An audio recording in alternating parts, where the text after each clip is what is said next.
السلام علیکم ورحمۃ اللہ وبرکاتہ۔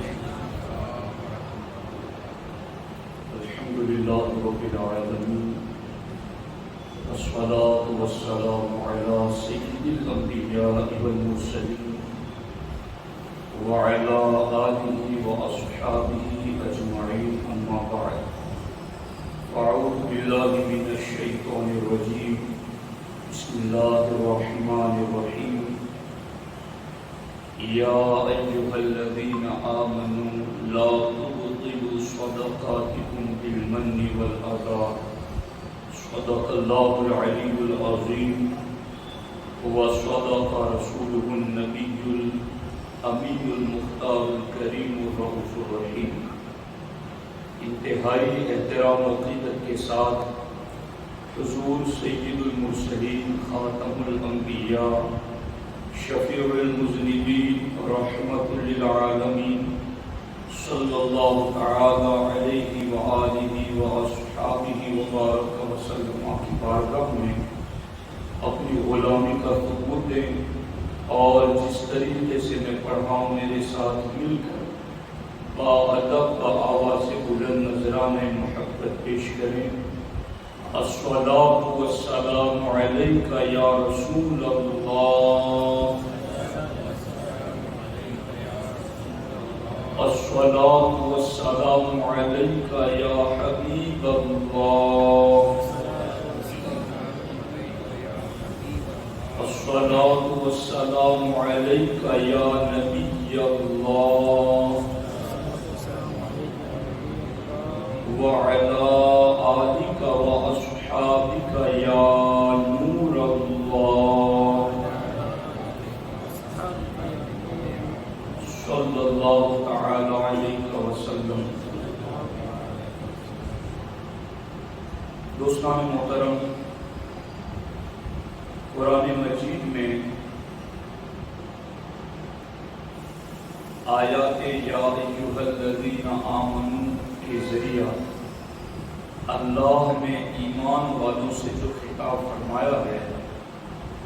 سنی اجتماع میں اس پر گفتگو چل رہی ہے۔ گزشتہ سنی اجتماع میں بھی اسی آیت مبارکہ کے حوالے سے صدقہ عملی کے اعتبار سے میں نے احادیث طیبہ آپ کی خدمت میں پیش کی تھی۔ آج میں آپ کے سامنے مالی صدقے کے حوالے سے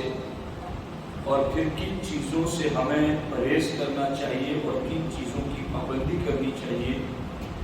قرآن و سنت کی روشنی میں چند باتیں اس حوالے سے عرض کرنا چاہوں گا۔ اللہ رب العزت نے جو صدقے کا ہمیں حکم دیا ہے کہ اپنا مال میری راہ میں خرچ کرو، تو اے ایمان والو اپنے صدقات کو باطل نہ کرو، یعنی ایسا نہ ہو کہ تم صدقہ نکالو اور تمہیں اجر و ثواب بھی نہ ملے۔ ایسا کرنے سے اپنے صدقات کو بچاؤ۔ اور یہاں دو مثالیں قرآن میں اللہ نے ذکر کی، وہ خاص طور پر قابل توجہ ہیں، چونکہ قرآن کی یہ عظمت ہے کہ قرآن محسوس مثالوں کے ذریعہ، یعنی ایسی مثالیں جسے آپ سمجھ سکیں، آپ دیکھ سکیں، ان مثالوں کے ذریعہ قرآن احکامات کو سمجھاتا ہے۔ تو یہاں صدقات باطل کیسے ہو جاتے ہیں، اس حوالے سے اللہ نے دو مثالیں قرآن میں ذکر کی اسی آیت کے ساتھ، توجہ کے ساتھ سنیے۔ پہلی مثال کا خلاصہ یہ ہے کہ کسی پہاڑ پر، کسی چٹان پر تھوڑی سی ہلکی سی مٹی اور گرد پڑ جائے، تو اس ہلکی سی اور تھوڑی سی گرد اور مٹی کے پڑنے کی وجہ سے وہاں بیج اگانے کی صلاحیت اس مٹی میں نہیں ہے۔ یعنی آپ اپنے گھر کی دیواروں کو دیکھ لیں، اگر اس کے اوپر تھوڑی سی جو گرد لگی ہوئی ہے مٹی وغیرہ، تو کیا وہ بیج اگانے کی صلاحیت رکھتی؟ کیا وہاں کوئی بیج کاشت کرتا ہے؟ وہاں کوئی کاشتکار لے جا کر بیج ڈالتا ہے؟ اسی طریقے سے آپ کسی چٹان کو لے لیں، کسی پہاڑ کو لے لیں، تو مٹی تو اڑتی رہتی ہے نا، اور وہ پہاڑوں پر بھی آ جاتی ہے، لیکن وہاں اتنی چھوٹی سی مٹی میں کوئی کاشت نہیں کرتا، کوئی بیج نہیں ڈالتا۔ اور دوسری بات یہ ہے کہ اگر ہلکی سی بارش بھی ہو جاتی ہے تو وہ جو چٹان اور پہاڑ پر گرد لگی ہے وہ فوراً دھل جاتی ہے۔ اب اس گرد کا، مٹی کا اثر بھی اس چٹان پر نہیں رہتا ہے۔ اللہ رب العزت فرماتا ہے اگر تم نے بالمنی والاذی، اگر تم نے صدقہ دے کر کسی پر احسان جتایا، والاذی، یا تم نے صدقہ دے کر کے کسی کو اذیت دی، تو اللہ فرماتا ہے یہ جو تم نے صدقہ دیا، مگر صدقہ دے کر احسان جتایا یا صدقہ دے کر اس کو اذیت پہنچائی، تو تمہارے صدقے کی مثال بس وہی پہاڑ پر لگی ہوئی گرد کی طرح ہے کہ اس مٹی میں کوئی بیج اگ نہ سکے گا، اور پھر یہ ایسی ہلکی سی مٹی ہے کہ اسے بارش گرے گی تو یہ ختم ہو جائے گا۔ تو بس جس صدقے کو دینے کے بعد احسان جتایا گیا، یا جس صدقے کو دینے کے بعد اذیت دی گئی، تو اس کی مثال ویسے ہی گئی کہ چٹان پر تھوڑی سی گرد لگی تھی، بارش گری اور وہ ساری گرد نکل گئی اور اس میں بیج بھی نہ اگ سکا، تو کیا اس مٹی کا کوئی فائدہ ہو سکا؟ نہ تو اس مٹی میں بیج اگ سکا، نہ وہ مٹی بارش کی موجودگی میں اپنی جگہ پر قرار پا سکی، تو پھر اس مٹی کا تو کوئی فائدہ ہی نہیں ہوا۔ بس اسی طرح اس صدقے کا بھی کوئی فائدہ نہیں ہے جو اذیت دے کر، احسان جتا کر، دانا دے کر، تکلیف دے کر کے دیا جائے۔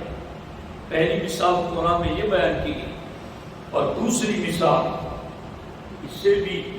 کمال درجے کی ہے۔ اللہ رب العزت نے فرمایا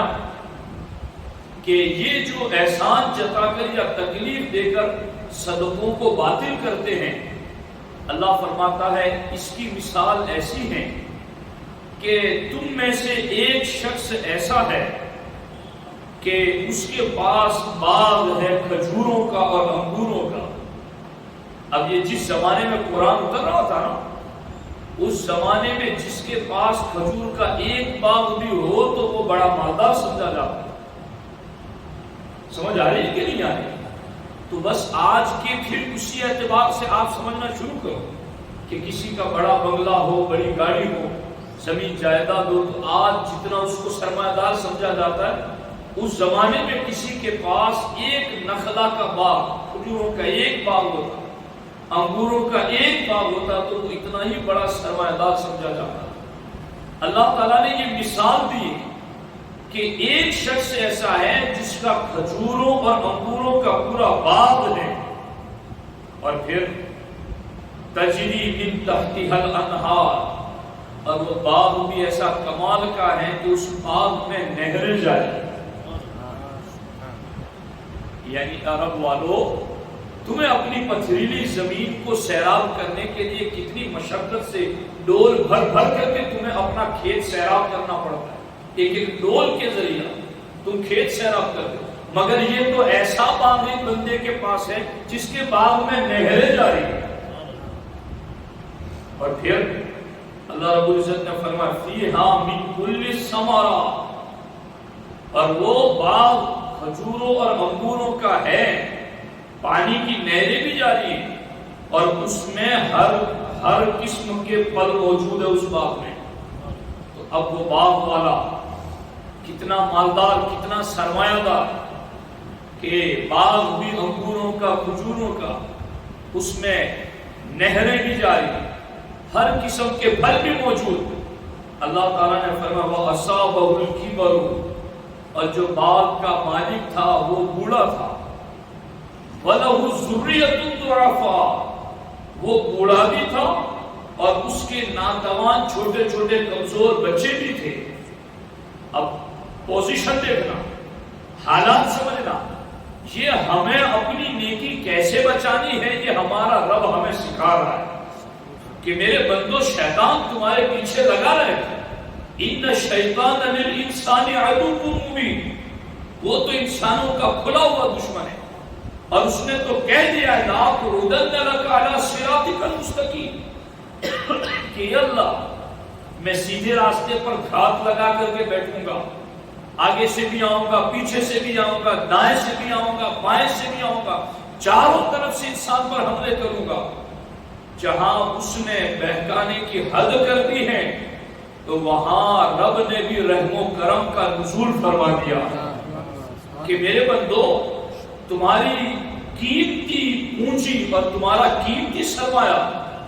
جو تم نے بڑی محنت و مشقت سے جمع کیا ہے وہ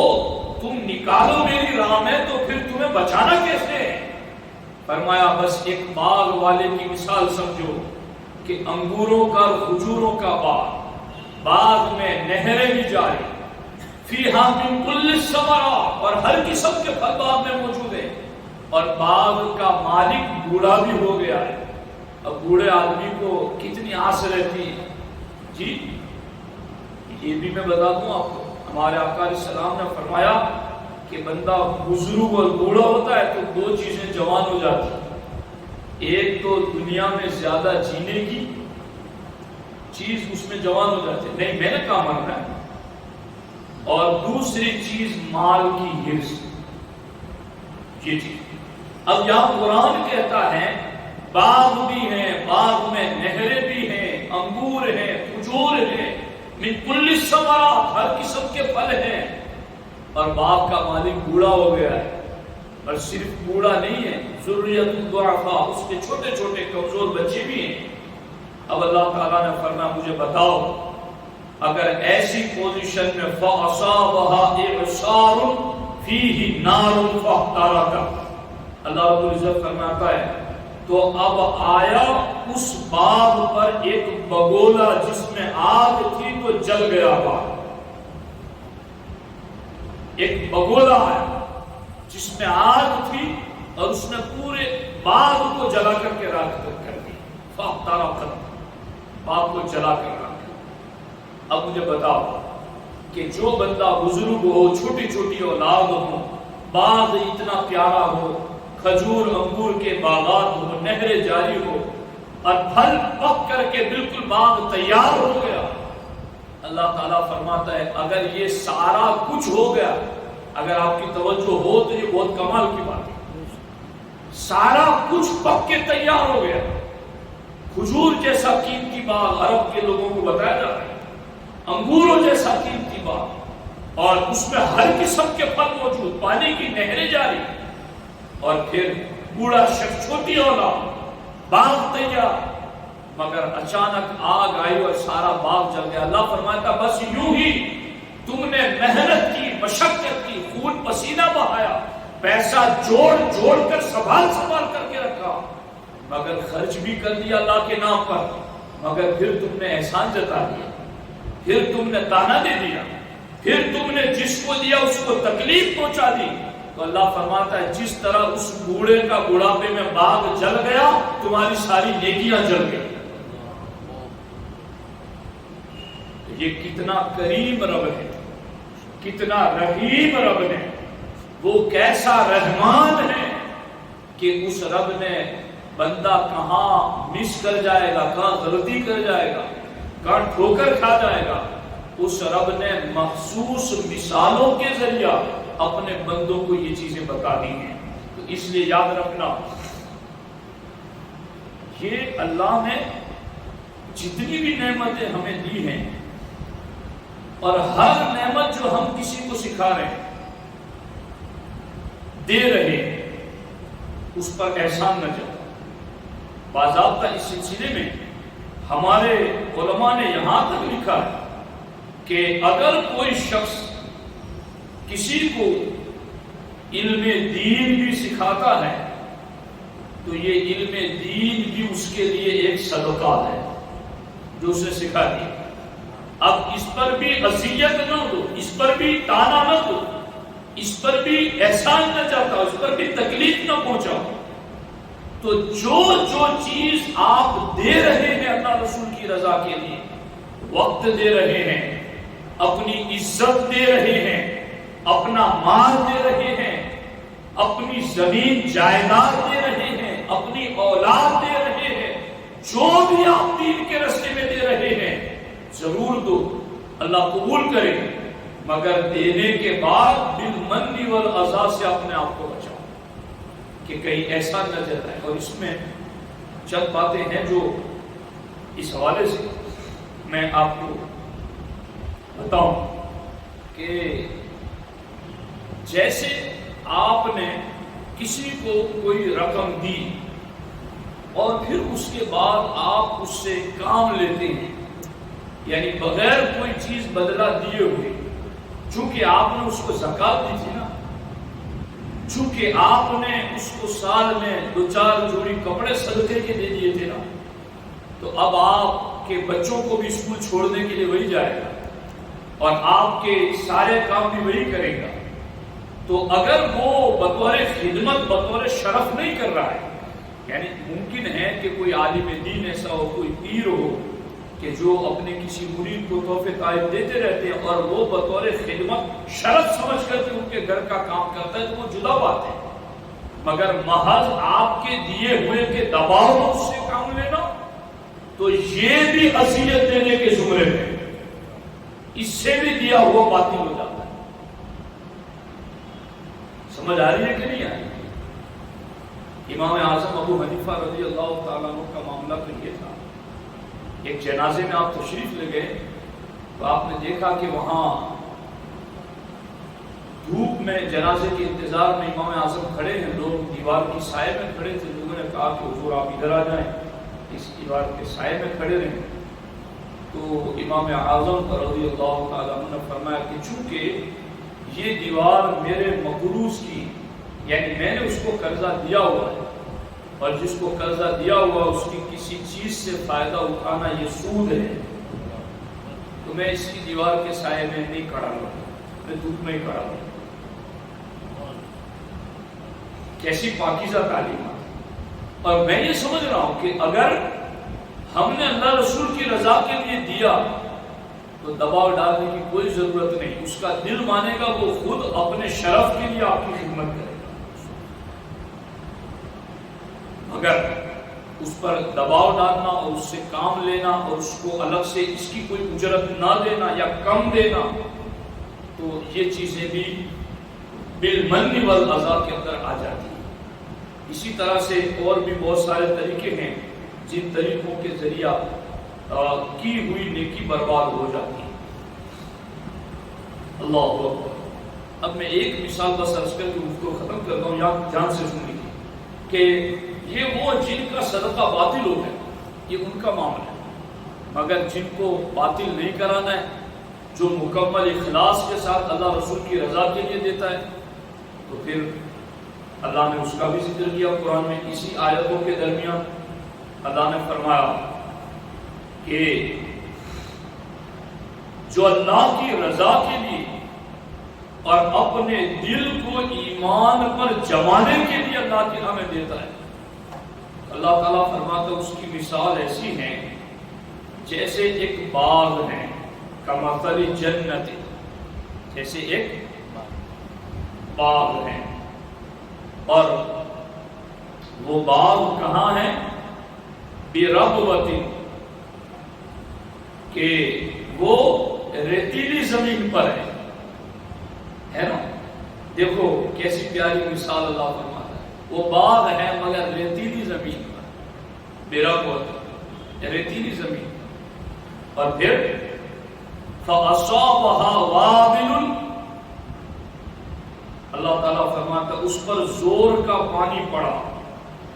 فَآتَتْ أُكُلَهَا ضِعْفَيْنِ،